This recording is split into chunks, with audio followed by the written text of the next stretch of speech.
চলে আসলাম লাঙ্গলবন্দের শ্রান মেলায়। লাঙ্গলবন্দের শ্রান মেলায় যে এত মানুষের সমাগম দেখবো এটা ভাবতেই পারি নাই। দাঁড়ান আপনাদেরকে একটু ঘুরিয়ে দেখাচ্ছি। দেখেন কত মানুষ এই শ্রান মেলায় এসেছে। এই শ্রান মেলাটি কিন্তু এমনি এমনি হয়নি, এর পিছনে কিন্তু অনেক কাহিনী রয়েছে। লাঙ্গলবন্দের এই জলধারায় স্নান করে নাকি পরশুরাম মুনি পাপমুক্ত হয়েছিলেন। পরশুরাম মুনির পাপ মুক্তির কথা স্মরণ করেই বহু বছর ধরেই পুণ্যার্থীরা এই অষ্টমী তিথিতে পুণ্য স্নান করে আসছেন। মনে করা হয় চৈত্র মাসের শুক্লপক্ষের অষ্টমী তিথিতে জগতের সকল পবিত্র স্থানের পুণ্য ব্রহ্মপুত্র নদে মিলিত হয়, আর এই নদে স্নান করে ভক্তরা তাদের যত পাপ আছে তা থেকে মুক্তি পেয়ে থাকেন। আর এই জন্য কিন্তু আমিও এসেছি এই স্নানে অংশগ্রহণ করতে।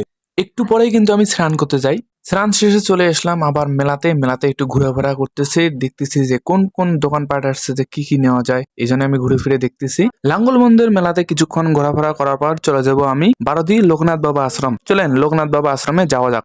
চলে আসলাম লোকনাথ বাবা বারোদি আশ্রমে। আর লোকনাথ বাবার মন্দিরটি যে এত সুন্দরভাবে সাজানো, আপনারা না আসলে বুঝতে পারবেন না। ঠাকুরকে ভোগ দিতে হবে, তার জন্য কিছু প্রসাদ কিনতে যাবো দোকানে। এই যে চলে আসলাম দোকানে, ঠাকুরকে ভোগ দেওয়ার জন্য প্রসাদ নিয়ে নিলাম। এই যে আমার হাতে ভোগের প্রসাদ, এখন আমি এই ভোগের প্রসাদটি ঠাকুরকে দেব। তাই চলে আসলাম মন্দিরের ভিতরে। মন্দিরের ভিতরে এসে দেখি ভোগ দেওয়ার জন্য অনেকেই ব্যস্ত থাকা অবস্থায় একটু লোকনাথ বাবাকে আপনাদের দর্শন করিয়ে দেই। অনেকক্ষণ অপেক্ষা করার পর ঠাকুরকে আমি ভোগ দেই। ঠাকুরকে ভোগ দেওয়ার পর বাইরে এসে একটু লোকনাথ বাবা আশ্রমের একটু মন্দিরটা আপনাদেরকে একটু ভালোভাবে দেখিয়ে দিলাম। ভিডিওটি বেশি বড় করতে চাই না, ভিডিওটি এই পর্যন্তই। আশা করি ভিডিওটি ভালো লেগেছে। যদি এই ভিডিওটি সম্পূর্ণ দেখতে চান তাহলে আমার ফেসবুক পেজে গিয়ে দেখতে পারেন। ফেসবুক পেজে সম্পূর্ণ ভিডিওটি দেওয়া আছে। ফেসবুক পেজে এর লিঙ্কটি কমেন্টে আমি দিয়ে দেবো, ওখান থেকে গিয়ে দেখতে পারেন। আর ভিডিওটি ভালো লাগলে শেয়ার করে দিবেন এবং অন্যজনকে দেখার সুযোগ করে দিবেন। ধন্যবাদ।